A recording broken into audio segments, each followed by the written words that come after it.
Boa tarde, pessoal. Para quem não me conhece, eu sou a Mônica Ribeiro, gestora da empresa Desenvolver-se, gestão de pessoas e gestão educacional. Estamos aqui para darmos início a mais um episódio da série Educação Emancipatória. Essa série são entrevistas que acontecem todos os sábados, às 17 horas, aqui no Instagram, onde recebemos diferentes convidados de diferentes formações, com múltiplas experiências de todo o nosso Brasil e do mundo inteiro, porque temos na nossa programação professores de Portugal, de Angola e muito mais vindo por aí. E hoje, no nosso episódio, 27º episódio, vamos receber o professor Fernando Vitorino, que vai falar sobre a extensão universitária como importante ferramenta de socialização de pesquisa. O professor Fernando já está presente e cujo eu vou apresentar. Quem é o professor Fernando? Vou falar assim muito pouquinho, porque é uma pessoa que traz uma bagagem enorme, uma bagagem com muitas experiências, que tem muito para nos contar, para socializar. Ele é pedagogo, graduado em Educação Física, mestre em Gestão em Desenvolvimento Regional, diretor de Extensão e operador de ensino à distância do Centro Universitário de Barra Mansa. Já atuou como secretário de Educação de Barra Mansa, como diretor de escola estadual, como coordenador de ensino de escola privada, o Verbo Divino em Barra Mansa. O professor criador de alguns conselhos municipais e já presidiu o Fórum Nacional do Ensino de Extensão. Então, isso é só um pouquinho que eu consegui retirar do professor, que é uma pessoa muito humilde e, portanto, eu admiro muito, que generosamente aceitou o convite para conversar um pouco sobre esse assunto. Extensão universitária e educação emancipatória. Eu vou convidar aqui o professor. Já está aqui.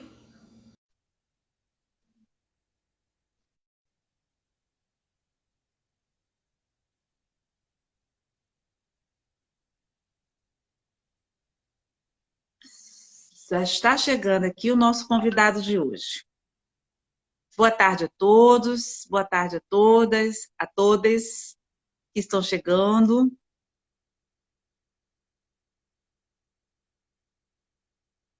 Novamente, eu acho que alguma coisa aconteceu. Vamos lá. Pode acontecer, professor. Nem sempre a conexão está muito boa.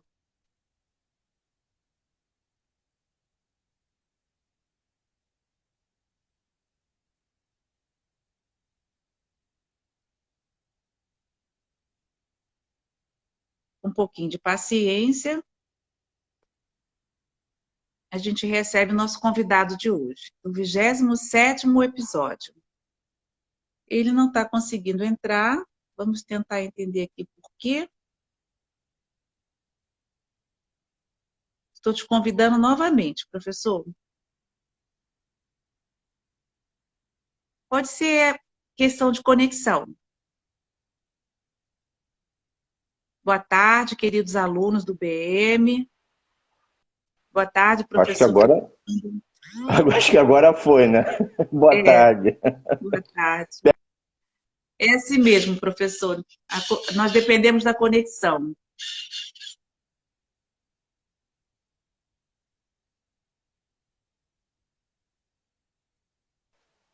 Não, nós que agradecemos. Professor, deixa eu dar uma olhada aqui, que eu estou achando que é a minha conexão. Deixa eu arrumar, só um momento.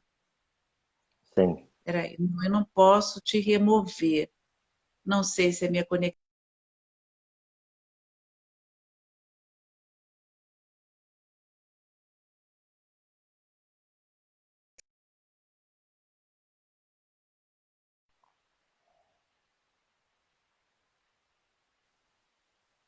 Agora está melhor. Ah, que bom.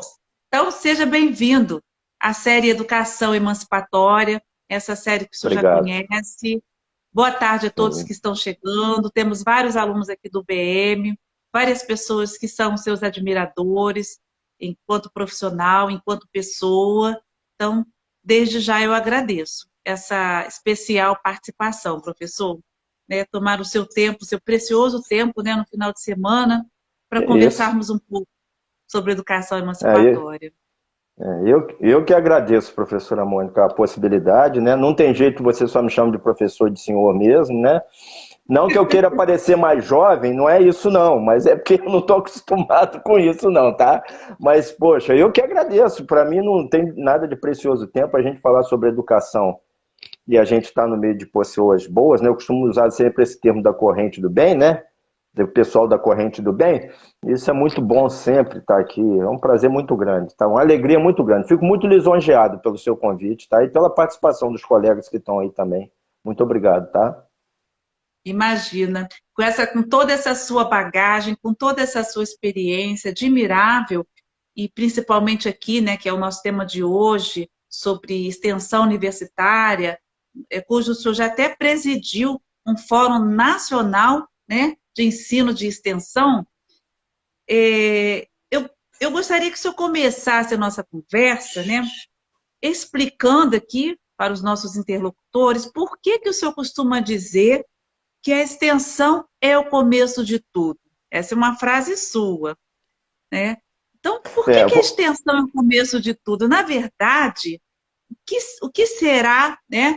O que é exatamente extensão universitária? Esse é um termo que poucas pessoas entendem efetivamente, porque quando se fala de instituição de ensino, quando fala ensino superior, quando fala graduação, é comum que a pesquisa, né, ande junto e as pessoas entendam que no ensino superior tem aí um trabalho concomitante com a pesquisa. Mas quando fala de extensão, muitas pessoas não entendem e não sabem exatamente o que é. Então, você poderia explanar e dizer por que o senhor diz isso? A extensão é o começo de tudo? porque tudo principia nas pessoas, como eu te falei, tudo principia fora da instituição de ensino, né? A soberba da academia, ela sempre foi muito grande, né? E isso não é a realidade. A realidade, a verdade, né, que nós sabemos é que tudo está na comunidade. Uma instituição de ensino, ela é um agente social. Ela só tem razão de ser quando ela transforma o entorno dela e transforma de uma maneira positiva. E é isso que aconteceu com as instituições daqui da região, por exemplo, o UBM, a instituição que eu trabalho, que está há 60 anos no mercado. Quanto que essa instituição transformou a nossa comunidade? Né? E depois vieram as outras colegas co-irmãs aí. Por que eu uso a extensão primeiro? Justamente por isso, porque nada pode acontecer, nada se constrói dentro de uma instituição de ensino, seja ela superior, infantil, fundamental ou do ensino médio, sem que haja uma participação efetiva da comunidade, não é? Com toda a cultura, a riqueza cultural de uma comunidade. Então, até mesmo para você montar a matriz curricular de um curso, né? Como você fazer isso sem você ter a visão, o contexto da comunidade, o contexto comunitário para você criar? Para a nossa região aqui, por exemplo, além do perfil do sistema produtivo, o perfil da nossa comunidade. Como você criar uma matriz curricular, como você criar linhas de pesquisa numa instituição e depois socializá-las através da extensão universitária, se você não tem um envolvimento, uma participação e o conhecimento da cultura regional e das pessoas. Normalmente, sempre se usou, assim, se fala no ensino superior, ensino, pesquisa e extensão. E por que eu uso extensão, pesquisa e ensino? E eu me lembro muito bem, porque eu fui presidente do Fórum Nacional de Extensão das Instituições Particulares durante 5 anos. Fui vice-presidente durante 3 anos. Depois do meu retorno agora à instituição, eu também estou participando novamente. Agora, dia 23, vai ter um evento nacional que eu vou ser um dos mediadores, quando nós tratarmos da avaliação da extensão universitária. Então, eu me lembro muito bem que nós fomos num evento em Aracaju e eu fiz uma palestra e apresentando a extensão como, vamos dizer assim, o primeiro tópico fundamental nesse tripé para que a gente tenhamos instituições de ensino forte, que nós tenhamos uma aprendizagem mais efetiva, uma pesquisa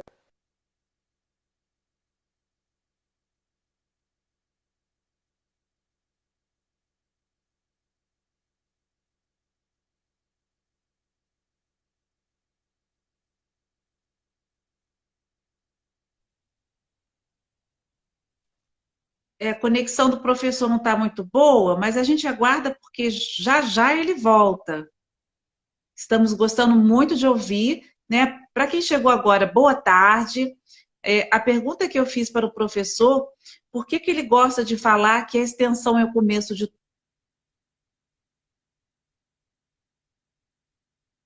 Chegava de uma maneira a se fazer um assistencialismo, se prestar serviços assistencialistas para a comunidade, né? E o que aconteceu depois disso é que houve uma transformação.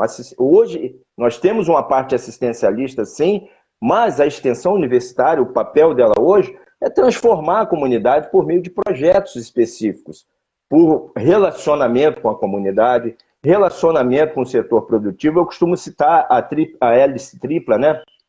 Educação, ensino superior, ou ensino de uma maneira geral, as instituições de ensino, o setor produtivo e os órgãos oficiais estarem trabalhando juntos para a gente desenvolver programas e projetos que realmente venham ao encontro da nossa comunidade. Então, a extensão, o nome já diz, ela pega tudo que é produzido, tudo que nós temos, todo o conhecimento, aquele capital intelectual, a gente estende isso para a nossa comunidade. A gente leva isso para a comunidade num relacionamento integrado, numa relação ganha-ganha. Então, a extensão, ela realmente tem um papel hoje fundamental, sempre teve, mas hoje principalmente, ainda mais nesse momento que nós vivemos, que a gente sempre cita, mas num momento bem especial para contribuir para a nossa comunidade. Eu acho que é mais ou menos Professor, o senhor isso está aí que eu perto do seu entendo roteador? de extensão universitária e por que ela vem à frente das outras áreas. Professor, o senhor O está quê? próximo ao seu roteador? O senhor está próximo ao seu roteador? Travou?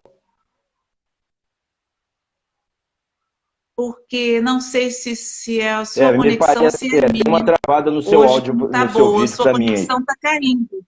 Pessoal, é só comigo ou com vocês também? Vocês estão percebendo que... O meu que está caindo? Então, eu não sei se é a sua conexão, se é minha. Vocês que estão aqui conosco, poderiam nos sinalizar aqui, vocês estão ouvindo bem, professor?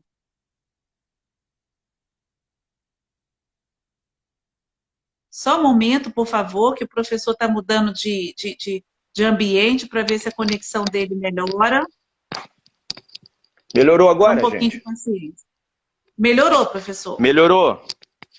Bastante, bastante, Eu vou bastante. trocar de local Obrigada. aqui, que talvez seja o local aqui. Eu vou trocar mais uma vez para ver se a gente Não, mas consegue.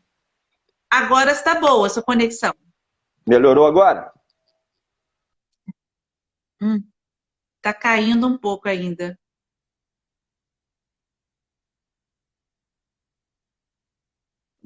Obrigada, Jaque. A minha está funcionando bem, né? É do professor que está caindo. Que pena. Nossa, estava aqui já degustando cada palavra do professor. E Mas vamos ver. Vamos torcer aqui.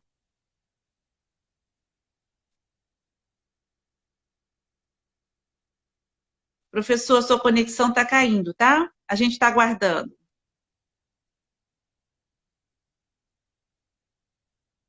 Enquanto o professor está se reconectando, eu vou contar um pouco da nossa conversa, minha e do professor Fernando, né, durante essa semana, para a gente fazer um alinhamento dessa entrevista. Ele caiu, deixa eu ver se eu coloco ele aqui novamente, espera aí. Não, ele caiu mesmo.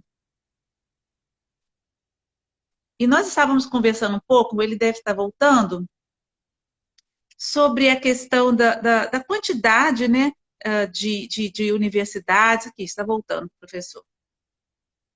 Vamos lá.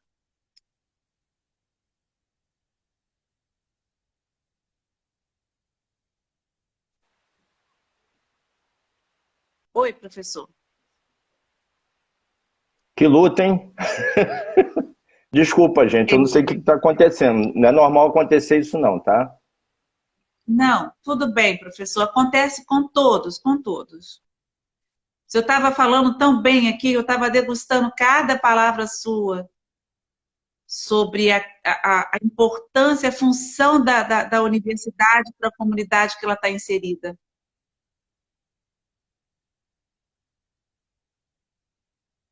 Tá vendo, Mônica, agora?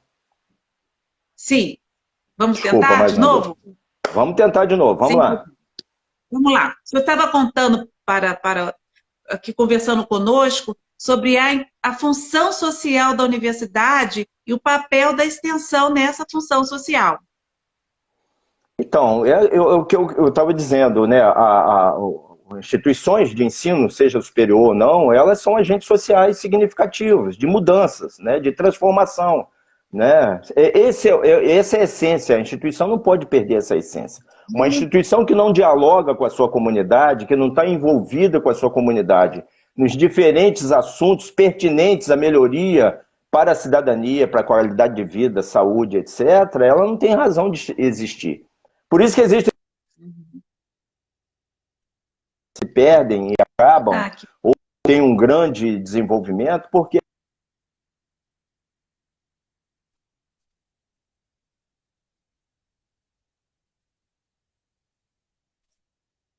a de ensino realmente é a mais importante, é essa relação com a comunidade, essa relação comunitária, essa participação integrada numa hélice tripla, né, com os outros agentes importantes, como o setor produtivo, órgãos oficiais e o setor educacional, para que a gente possa realmente trazer tudo que é construído pelo capital intelectual que nós temos no ensino superior para transformações em projetos e programas com a nossa comunidade.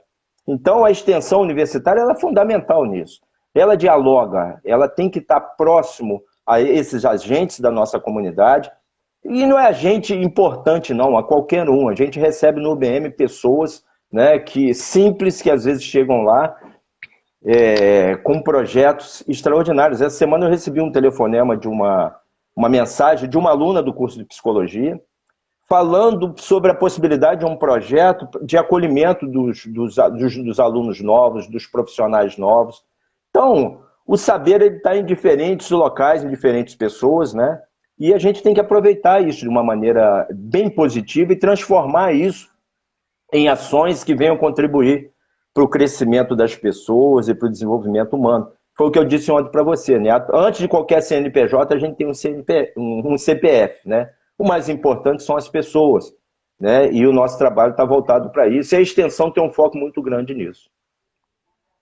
Isso, como que funciona exatamente a extensão, né? A gente ouve falar projeto de extensão, programa de extensão, tem eventos de extensão. Você poderia detalhar mais um pouco, diferenciar programa de projeto de extensão?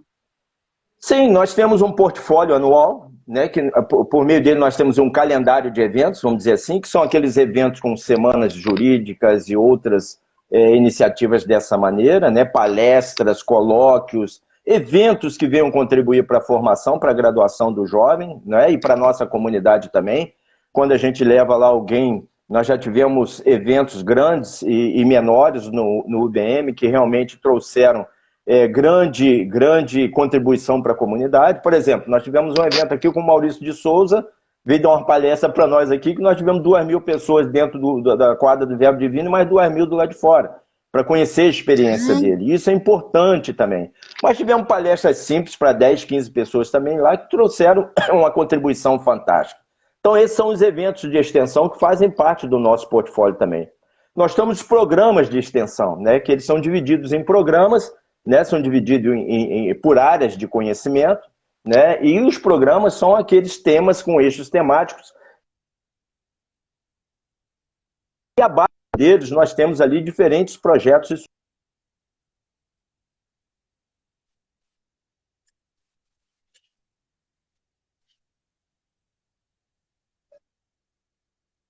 Exemplo só que nós temos. Abaixo deles nós temos projetos. O projeto é uma coisa que tem começo, meio e fim, né? Ele tem um prazo de realização para ele começar e para ele encerrar, e por meio dele você vai transformar alguma coisa, né? Você vai promover uma melhoria, uma transformação para alguma coisa.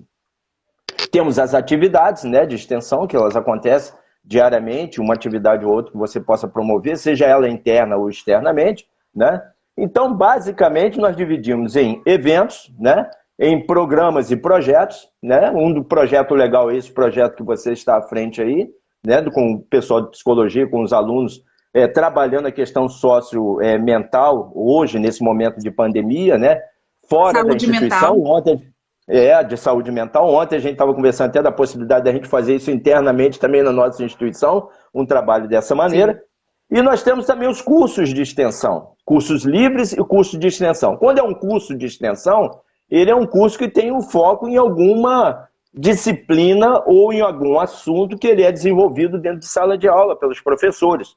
Isso é um curso de extensão, né? Ele tem a ver com a psicologia e com o assunto que você está trabalhando na psicologia. Agora, nós temos cursos livres também, que são as diferentes atividades que são oferecidas. A gente oferece um curso com uma expertise dentro da área de veterinária, diferente do que é trabalhado na escola, ou alguém que tem uma ideia, saca uma ideia legal para a melhoria da qualidade de vida das pessoas, ou alguma ideia dentro da área de informática. Então, são programas, são projetos, né? São eventos, e nós temos os cursos também de extensão, que são muito legais e muito bons, e que ajudam na formação, contam como uma atividade complementar para os alunos, e a gente sempre procura fazer isso, professor, em parceria até com os nossos professores, com nossos alunos, que podem propor curso também, e com o setor produtivo, com gente da comunidade. Nós mesmos, eu às vezes penso assim, gente, a gente poderia lançar um curso aqui junto com a SEAP sobre secretaria, sobre finanças, etc.,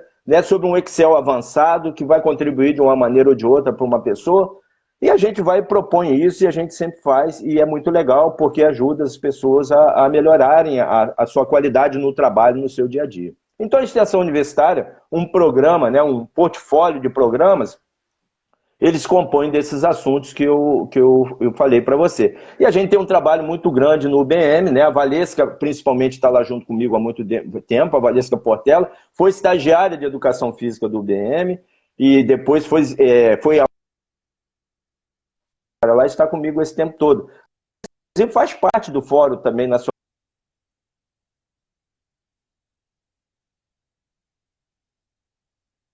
Então, a nossa instituição, ela é uma instituição pequena, no interior do estado do Rio de Janeiro, mas dentro do fórum, por exemplo, professora Mônica, a gente nunca fica fora. Exemplo, esse início do ano, a gente está refazendo todo o estatuto do Fórum Nacional de Extensão Universitária, e são 4 pessoas no Brasil, né? Que a Funadesp, que é a Fundação Nacional de Desenvolvimento do Ensino Superior Privado, ela convidou 4 pessoas para fazer esse documento, e o UBM está representado lá, porque são 5, né? Somos eu e a Valesca. Então é muito legal isso aí, a gente tem uma Parabéns. participação boa, né? Parabéns, professor, por esse trabalho tão importante e que as pessoas não têm muita noção, né? Fica só com a ênfase na pesquisa e não tem noção como que a extensão é importante para o desenvolvimento regional, como a extensão é importante para a emancipação dos cidadãos, né? Eu E tive eu te pelo que o senhor... contei já isso, que eu tive num evento do CRUB, né? O CRUB é o Conselho de Reitores Universitários do Brasil. Então eu fui numa reunião lá, na época o ministro da Educação era o Aloysio Mercadante. Então eu tive um espaço para falar, e estava se falando muito de pesquisa, né? E eu comentei isso, que quase me puseram para fora do evento, porque eu falei, não, mas muito legal pesquisa, eu também concordo, eu acho que tem que ser, eu sou incentivador da pesquisa,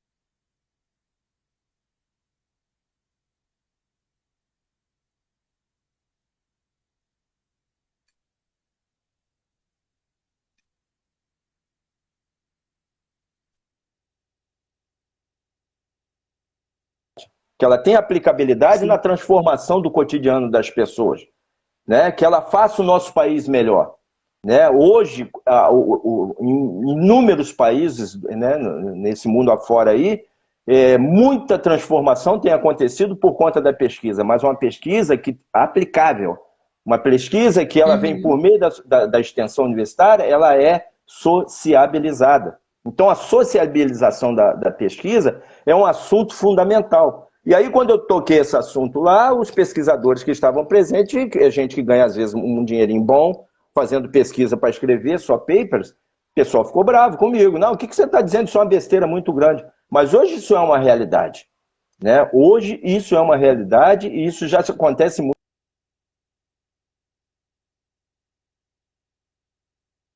Travou de novo. Que pena, professor, sua conexão hoje é. Que, pe- que pena que essa conexão hoje está travando, professor. O quê? Pois não? Não, está travando ainda essa conexão, mas nós estamos conseguindo acompanhar esse Ótimo. pensamento tão importante. É porque o senhor acabou de falar sobre a aplicabilidade da pesquisa, e a extensão é essa via, né? Essa estrada, essa porta, essa janela, essa ponte que vai dar essa possibilidade da aplicabilidade na pesquisa na comunidade. Senão não teríamos o porquê fazer pesquisa, né, professor? Nós temos aqui hoje, Mônica, para você ter uma ideia, e vocês que estão ouvindo, nós temos já 5 anos, nós estamos criando aqui, hoje já é uma realidade, um centro tecnológico, que seria um polo tecnológico regional. Hoje nós temos 12 instituições de ensino superior juntas, trabalhando pesquisa e extensão, junto com o setor produtivo. Nós ainda não temos o espaço, nós estamos aí na negociação de um espaço.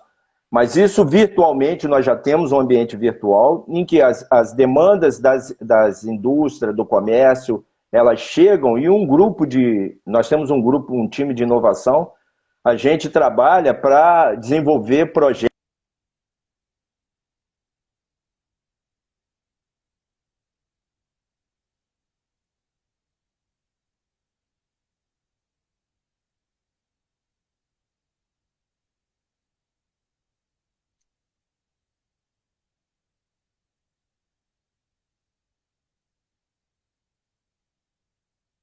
de ensino. Então, a aplicabilidade da pesquisa é fundamental e a extensão está por conta disso, com certeza. Ontem nós estávamos conversando, professor, né, sobre algumas críticas em relação ao ensino superior, ao mesmo tempo sobre a quantidade de instituições de ensino superior abrindo cursos EAD espalhados pelas cidades e a desconfiança que a população que tem acerca da qualidade do que está sendo oferecido, né? O senhor poderia falar para a gente qual a sua leitura sobre essa questão, né? Compartilhar como que o senhor, qual a sua impressão sobre essa questão?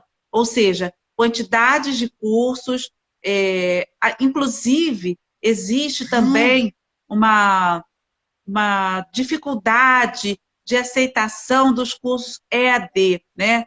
Quando alguém fala assim, estou fazendo curso EAD, parece que as pessoas torcem um pouco o nariz, do tipo assim, é um curso mais ou menos, né? Essa pessoa não vai ter assim aquela formação. Existe aí esse paradigma em relação a curso EAD, quantidade de cursos sendo oferecidos. Qual a sua leitura sobre essa questão? Bom, eu há 2 anos atrás eu era totalmente contra essa massificação do EAD comercialmente.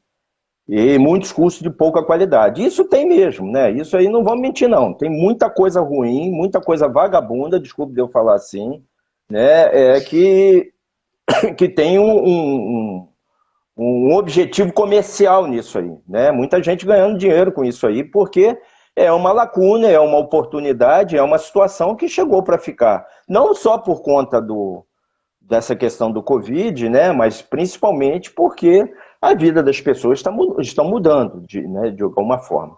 Então, havia assim uma grande dúvida quanto às qualidades dos Resistência. cursos, mas eu fico até suspeito para falar, mas eu não tenho dúvida, por exemplo, que o programa do UBM, de ensino à distância, o UBM Connect, ele é um programa de muita qualidade. E isso eu te digo por estatística, né? A média de desistência de alunos, né, matriculados no ensino à distância, ela gira em torno de 30%, professora Mônica, tá?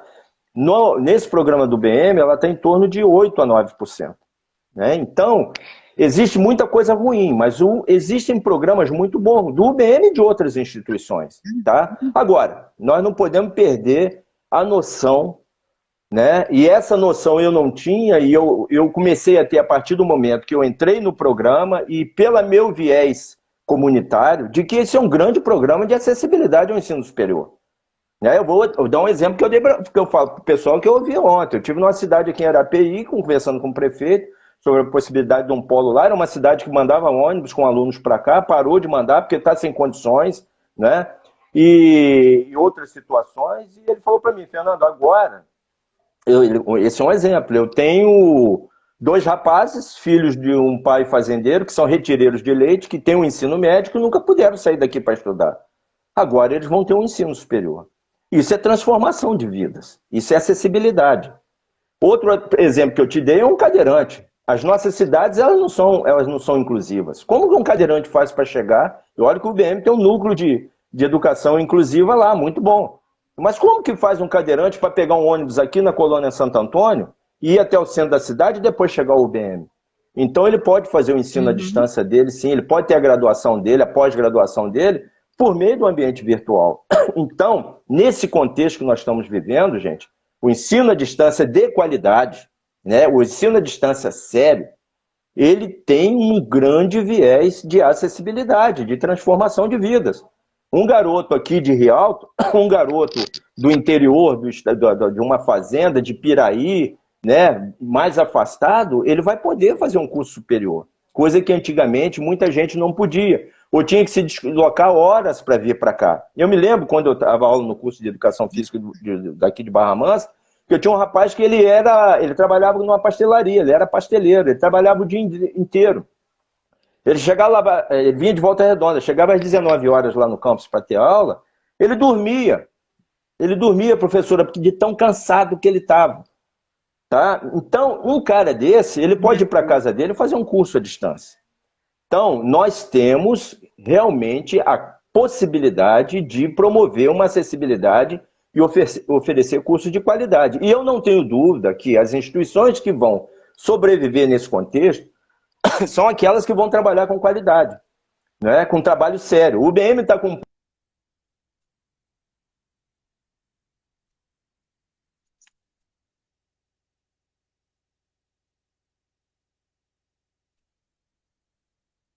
Caiu novamente a sua conexão.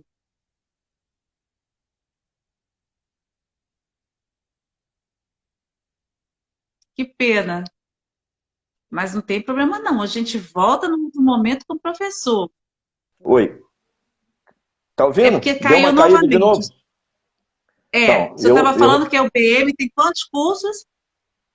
nós temos hoje nós temos 27 cursos de graduação, né? E estamos 10 cursos de pós-graduação à distância hoje.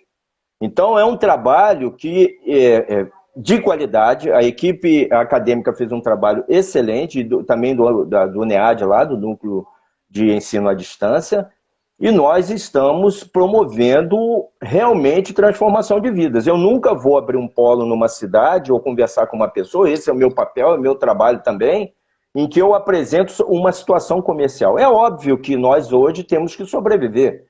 As instituições têm que sobreviver para ela poder manter Sim, sim. os objetivos e a finalidade dela. E o ensino à distância, ele veio para chegar, ele veio para ficar. Para você ter uma ideia agora, já foi liberada a questão do curso de Direito à distância. Daqui a pouco vai ser Psicologia, não é mesmo? Então não tem como você fugir a essa máxima do ensino à distância, não é? Não tem mais. O que nós temos que fazer é não negar essa realidade, mas sim construir, né, construir uma realidade com qualidade, construir cursos com qualidade, construir programas sérios, né, em que tenha a participação, né, isso lá, a nossa equipe pedagógica sempre faz isso, entra em contato com os alunos, qual a dificuldade que você está tendo, faz uma análise para a gente, faz uma reunião, às vezes mensal, faz uma análise para a gente, onde nós estamos errando, tem que fazer programa sério. Agora, aqui o ensino à distância, ele é uma realidade,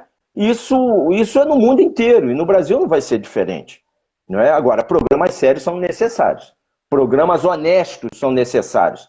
Tem instituição que oferece aí, você vai pagar a primeira matrícula R$ 49,90, aí a pessoa paga. Daqui a pouco ela está pagando 200, daqui a pouco está pagando o preço de uma presencial. Né? Isso aí é deslealdade, desonestidade com as pessoas.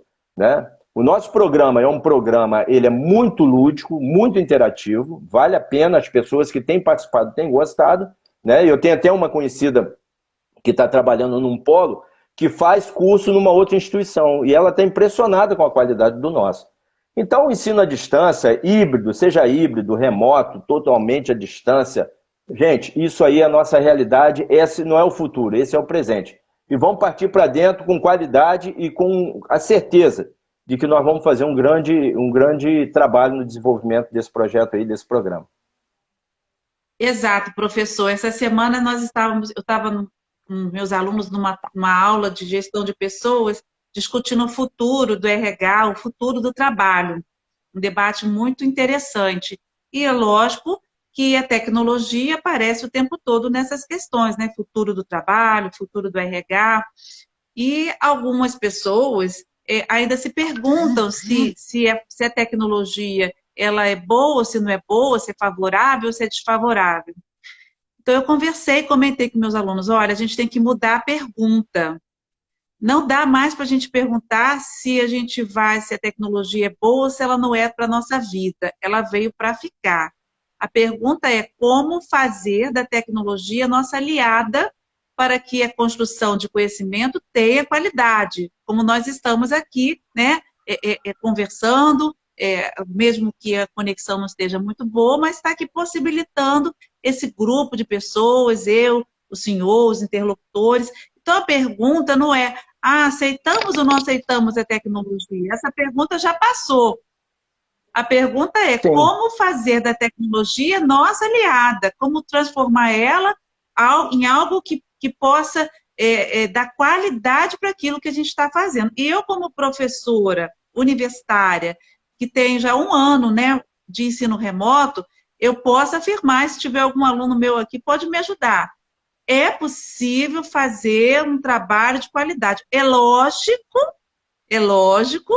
que tem algumas questões, algumas modalidades, e que a gente não vai conseguir abarcar, mas que é possível ter interação, que é possível usar a criatividade, que é possível produzir com qualidade, E ainda tem uma outra questão, professor.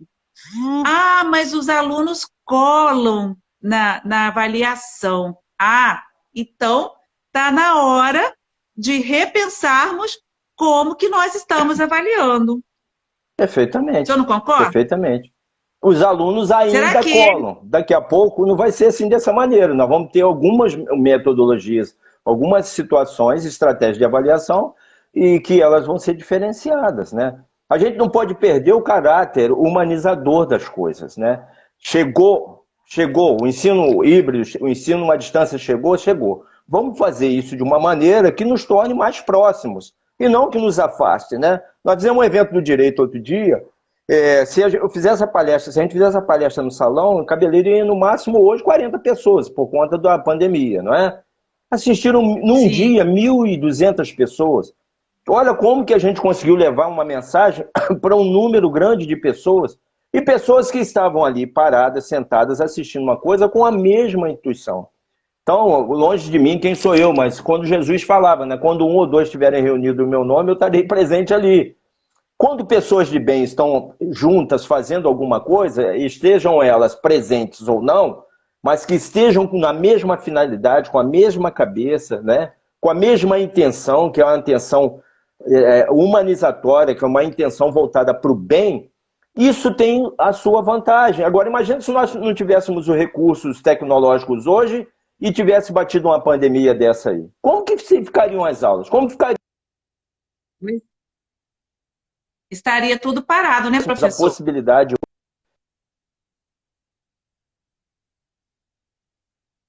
Estaríamos todos parados.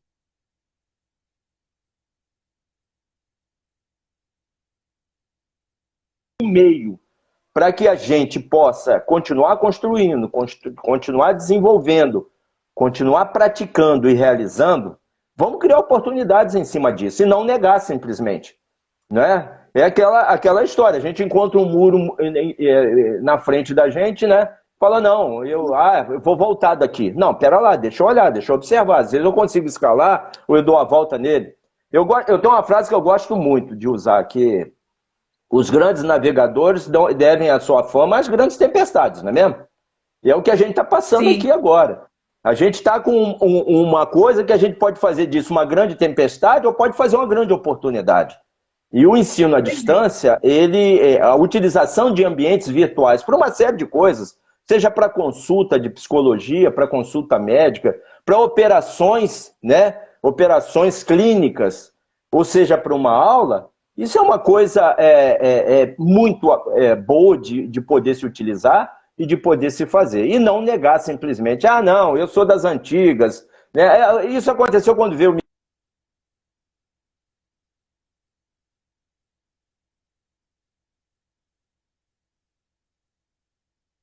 A conexão ficou fraca novamente.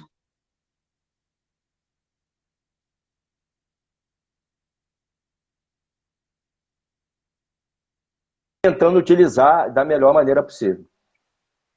Professor, por falar em oportunidade, eu tenho um exemplo, né, que o senhor conhece, que nós poderíamos compartilhar aqui sobre o que nós estamos fazendo no BM em relação à extensão, né?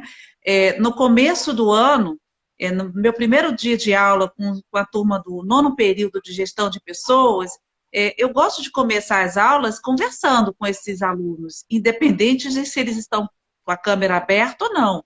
Eu vou fomentando, eu vou perguntando, eu vou chamando, eu passo a aula chamando, vem cá, fala comigo, abre sua câmera, ou não, vamos, escreva no chat, né? Vou insistindo, né? Eu não desisto. E aí, no primeiro dia de aula, eu fiz uma enquete, como é que vocês estão se sentindo? O último ano de psicologia, esse ano vocês terminam, quais as expectativas de vocês? E aí, para minha surpresa ou não, eles estavam muito tensos, muito ansiosos, porque por causa da pandemia, eles estavam sem a possibilidade de fazer o estágio presencial. E aquilo estava sendo um motivo de preocupação enorme, né? Como assim? Como é que a gente vai praticar? A gente vai sair da universidade? Bom, isso aconteceu com todas as universidades, com as turmas dos últimos períodos, né? Principalmente no ano passado. E aí eu conversei, não, calma, nós podemos, é o que o senhor falou do muro, vamos parar, vamos pensar, existe possibilidade de vocês praticarem. Vocês escolheram a ênfase gestão de pessoas, né? Trabalhar como psicólogo organizacional. Existe o trabalho que o psicólogo pode fazer, que é de capacitação, de treinamento, essa intervenção, né, na comunidade organizacional. Então, vamos oferecer oficinas, palestras online nas indústrias, nas empresas aqui da nossa região, porque ao mesmo tempo vocês vão ter a possibilidade de entrar na empresa, mesmo que seja pelo Meet, pelo Zoom ou pelo Teams, vão ter a possibilidade de praticar, de articular a teoria com a prática, vão conhecer o que é, né, uma, um campo, né, pisar nesse campo prático e, ao mesmo tempo, vocês vão estar já fazendo o que o senhor falou, transformando a sociedade no qual nós estamos inseridos. Por quê? O nosso projeto de extensão é sobre saúde mental, é tempo de cuidar, e fala de ansiedade, depressão, síndrome de burnout. Os nossos alunos, um grupo de 23 alunos no início, espontaneamente se prontificaram e criaram o Instagram. Eles trabalham assim maravilhosamente, né? Brilhantemente o trabalho deles. Então, eles estão fazendo oficina nas empresas, parceria com empresas, Sangoban, Supermart, Banco do Brasil, escolas, ETPC. Professor, nós não imaginaríamos, há 2 anos atrás, que poderíamos atuar tanto. Por que tanto? Porque por termos a possibilidade de fazermos da nossa casa, a gente faz às vezes 3 oficinas por semana. Se fosse presencial, talvez não estivéssemos fazendo. né? Sábado, e os alunos aprendendo e, ao mesmo tempo, atuando com a sua função social enquanto psicólogo, ou seja, atendendo uma demanda da comunidade que nesse momento todos estão ansiosos com tudo que vem acontecendo, são tempos sombrios, são tempos desafiadores, muita perda, muito luto, muita insegurança, incerteza, desemprego. Então, falar de saúde mental é urgente, já era. Agora, então, ficou mais urgente. Aí, percebe, esses alunos, né, a Márcia aqui da acessibilidade, bacana lembrança, Márcia, seja bem-vinda. Está lembrando que a nossa aluna, que é deficiente visual, a Raquel, também participa da oficina com a ajuda da Márcia, que a Márcia ajuda e a Márcia estava na oficina. Então, quantas possibilidades, né, existem se nós verdadeiramente tivermos essa vontade, esse querer e colocar as mãos na massa. Ou seja, reinventamos, ressignificamos espaços. É legal você tocar na Márcia aí, dar uma bajulada nela, que a Márcia foi a criadora lá do nosso núcleo de inclusão, né? A gente é referência nisso, a nossa instituição é referência nisso. Quando eu falo no fórum de extensão universitária, toda vez que eu tenho possibilidade, eu falo mesmo, onde eu vou, eu falo que a gente é referência nisso. Ainda não somos, vamos dizer assim, nenhuma Brastemp nesse assunto, mas já crescemos muito, né? Isso é o que quando eu comecei a falar de agente social significativo. Quando você tem um programa desse aí, como a Márcia criou, e um projeto de extensão desse, como o seu, né? Ontem eu havia falado para você, eu gosto muito daquele livro, A Estratégia do Oceano Vermelho, né? O que é? Tem dois exemplos que eu gosto demais ali, né? Do cara, por exemplo, que comprou o Circo de Soleil, que era um circo cheio de animais e etc., e ele aí criou outra apresentação, um outro circo, e criou um público para ele. Ele não tinha um público, né? Ele criou uma plateia, ele criou um mercado. A outra que eu acho fantástico é a situação de um cara que criou uma rede de academias nos Estados Unidos que ela funciona só entre 1 e 16 horas, que é para só atender mulheres que deixam o filho na escola e depois iam para casa. Elas passam na academia antes de ir para casa. O cara ficou milionário. Então, quando surgem oportunidades, ou quando elas não existem, nós temos que criá-las, né? E não negar a situação como ela está. Como eu estava dizendo, se nós não tivéssemos hoje um ambiente virtual, como é que você faria esse trabalho fantástico aí, né, que vocês estão fazendo na saúde mental, né, por meio de consultas, de conversas, iniciativas e atividades online? Eu tenho uma terapeuta holística lá em Maringá, que eu gosto muito dela, lá adoro, a gente conversa muito. Hoje eu não vou lá em Maringá, a gente conversa pela internet, né? E ela fala, não, toma floral tal, me passa a receita, aquela coisa toda, a gente bate um papo muito legal. Esse momento é o momento da gente estar junto. As pessoas que eu digo do bem, as pessoas que acreditam que as coisas têm que ser feitas, né? Não esperar a hora e fazer acontecer. As pessoas que não ficam lamuriando o dia inteiro, né, chorando dificuldade, tá difícil assim, não vai conseguir por causa disso, não vai conseguir por causa daquilo, né, que parece que tem aquela coisa do negativismo, né? Essas pessoas que não têm isso é que estão fazendo as coisas acontecerem, então estão mudando, né? Então, são oportunidades que esse momento estão oferecendo. E aí, eu gosto muito também de citar aquela música do Beto Guedes, O Sal da Terra, né, que ele fala que vamos precisar de todo mundo. 1 mais 1 é sempre mais que 2. Nada mais real nesse momento. Quer dizer, as pessoas que trabalham com a educação, tem 2 profissionais, professora Mônica, que eu hoje, todos são muito importantes, como a gente conversou. Todos têm a sua importância e com responsabilidades diferentes, né? Todo mundo é importante. Ninguém é menor do que ninguém. Agora, tem 2 profissionais agora, nesse momento que nós estamos passando, que os da saúde eu não vou nem falar nada, que é o primeiro deles, que eu não vou nem falar nada porque é um pessoal campeão, é um pessoal que a gente tem que beijar todo dia, né? A gente tem que abraçar todo dia, porque lá no início, no início desse vírus, quando a gente nem sabia o que era isso, Eu tive amigos médicos que iam para o hospital aqui da Unimed e não iam para casa. Eles voltavam de lá, eles voltavam para um hotel, tirava a roupa na porta do quarto e ficava pelado dentro do quarto para a roupa ser higienizada, para vestir. Enfrentaram essas coisas todas. Esse o pessoal da saúde, a gente tem que aplaudir todo dia. Agora, o pessoal da educação, eu acho que muita gente ainda não percebeu a função social, a importância, a nossa importância, o nosso compromisso, o nosso dever com a nossa comunidade nesse momento.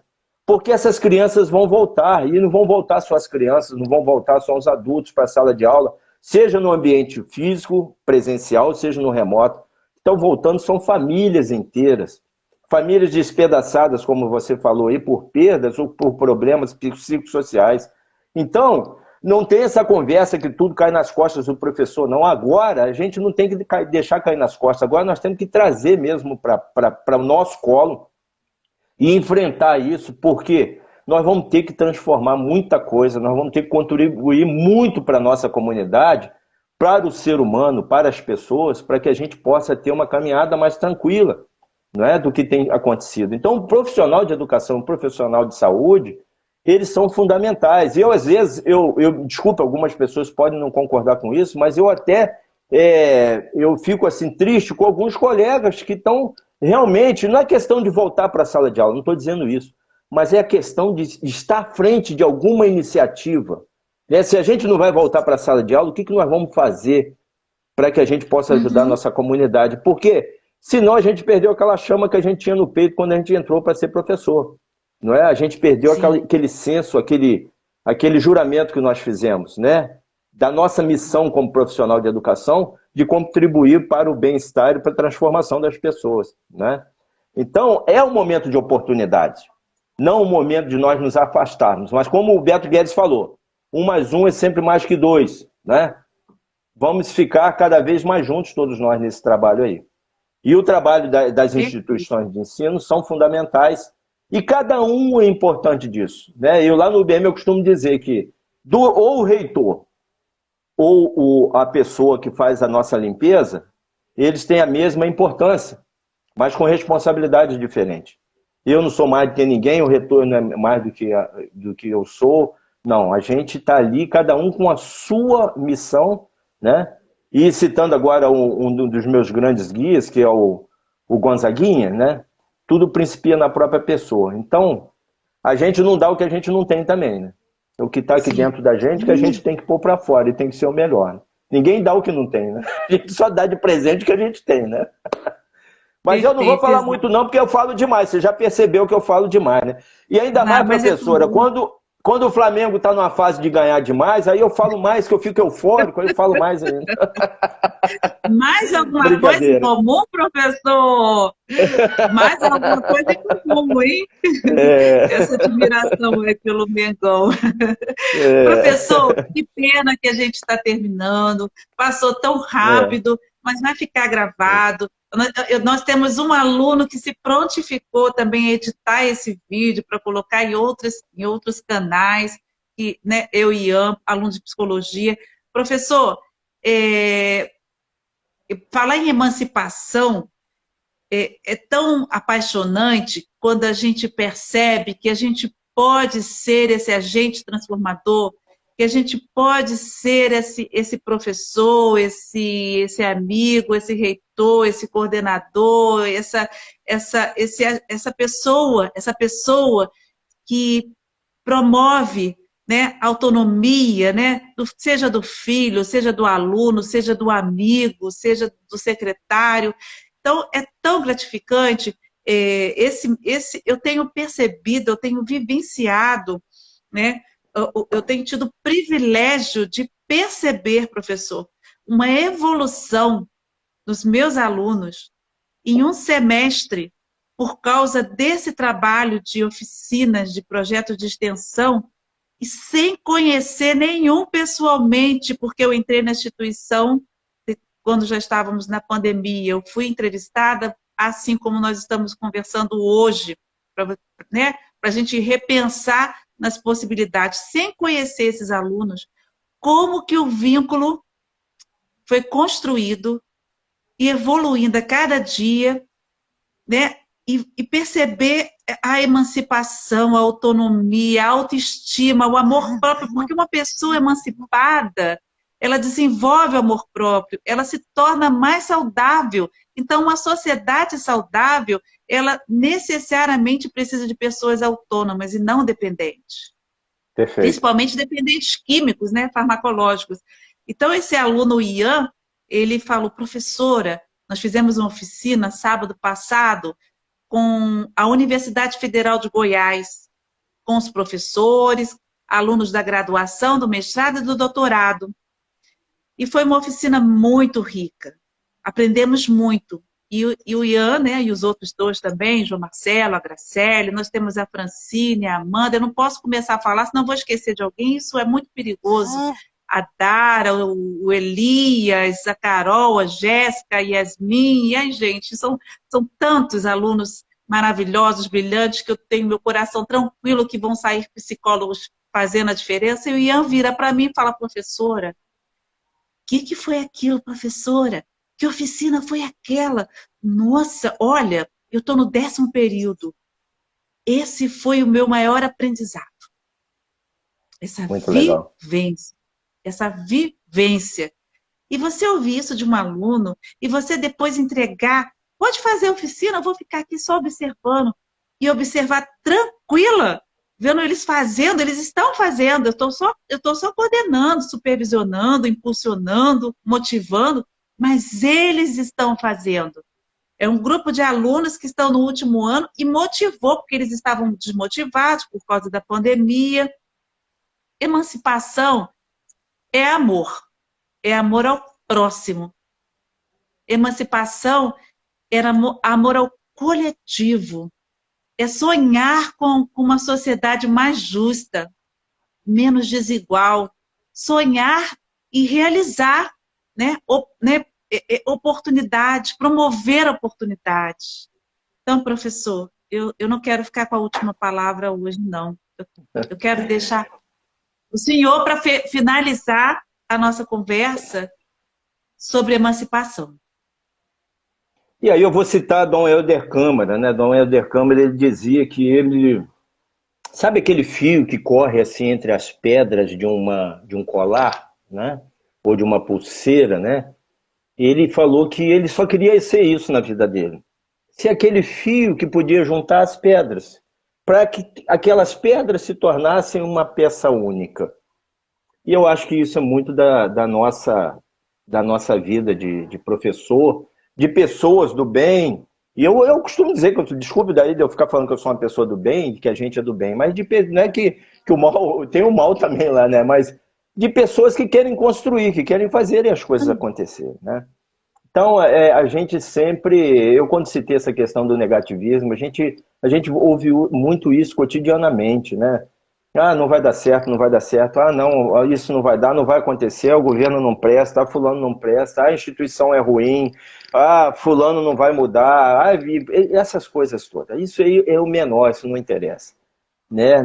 Essa possibilidade, essa alegria que você viu na cara, no rosto de um aluno, na fala de um aluno, é isso que é muito legal, né? E essa possibilidade da gente estar Professor, regando essas flores. eu não vi o rosto do aluno, ele estava com a câmera fechada, olha que interessante, eu ouvi a voz dele, Então, olha, que então importância. ouviu e teve a essência, né? E enxergou talvez por meio do que você ouviu. Isso é que é legal pra caramba. A gente poder de alguma maneira, porque o aluno às vezes a gente não está só regando, né? A gente quando rega assim, aparece às vezes um regadorzinho com a flor de um aluno, não, a gente está regando nós e eles, porque a gente cresce junto, a gente aprende junto. Isso aí foi uma aprendizagem para você. Cotidianamente a gente aprende com um aluno, com um colega e etc. Né? Os dias eles têm que ser agradáveis e têm que ser bons. Professora Mônica, eu que agradeço, eu peço desculpa aí pela essa questão da internet, né, que às vezes acontecem, Imagina, mas professor. olha, a gente falar de educação, de falar de gente que está construindo, que está fazendo, sempre é muito bom isso. Né? Eu que agradeço essa possibilidade, eu que agradeço o privilégio, entendeu? Eu acho que a gente tem muita coisa para fazer ainda. Eu gosto muito tem um filósofo grego também, o Nikos Kazantzakis, Que ele fala que é o seguinte, a gente não lembra o que foi do Patrasmente, como dizia o Odorico Paraguaçu, né, que era um personagem do Bem Amado lá, a gente não, antes de saber, a gente não lembra de nada, antes de nascer. E depois que morrer também, a gente ouve coisas, mas a gente não sabe muito o que acontece. Agora, entre o nascer e morrer, tem uma linha, tem um instante, não é mesmo? E que esse instante seja de luz, né? Que esse instante seja da gente construir o bem e crescer. E é para isso que ninguém se encontra por acaso, né? Nós nos encontramos por acaso, os alunos não encontram conosco por acaso. Tem alguma coisa maior que faz com que a gente esteja junto para pulsar, como a gente falou antes da profecia celestina, naquele livro que nós lemos. A Sim. gente é um só. A gente é uma corrente, a gente é uma força só. Se um não está bem, eu não estou bem. Se eu estou bem, o outro está bem. A gente é um organismo só. E esse organismo não pode ficar doente. Agora, se deixar as células más vencerem, aí a gente vai para o brejo, né? Mas olha, Verdade. muitíssimo obrigado a você, a todos os alunos, as pessoas que estão aqui. A paz de Deus e tenhamos um ótimo final de semana, uma semana maravilhosa amanhã e que como nós falamos antes sobre espiritualidade, que a força maior e a luz sempre nos guie e nos dê força e saúde para a gente continuar na nossa caminhada. Um beijo a todos aí. Muito obrigado, professora Mônica. Beijo. Boa tarde. Boa tarde. Muito obrigado, professor. Muito obrigado a todos que Obrigado. estiveram conosco. Foi ótimo conversar com o senhor. Obrigada. Até Obrigado. sábado que vem. Boa tarde.